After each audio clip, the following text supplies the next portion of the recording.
চলো মেলায় যাই রে। প্রথমবারের মতো মেলা হতে যাচ্ছে দ্বীপ জেলা ভোলা বহরউদ্দিন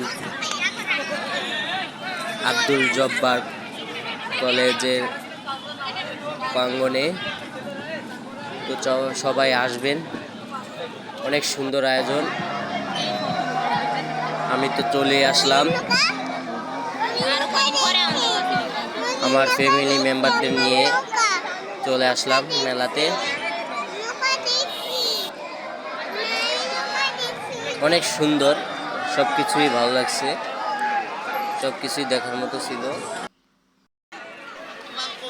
ফ্যামিলি সাজানোর জন্য অনেক কিছুই আছে এখানে, হাঁড়ি পাতিল হতে সকল কিছু এখানে আছে। যারা কেনাকাটা করতে চান তারা অবশ্যই চলে আসুন মেলাতে। অনেক সুন্দর সুন্দর নিত্য নতুন ভিন্ন রকম জিনিসপত্র পাওয়া যায়। সবাই ভালো থাকবেন, আল্লাহ হাফেজ।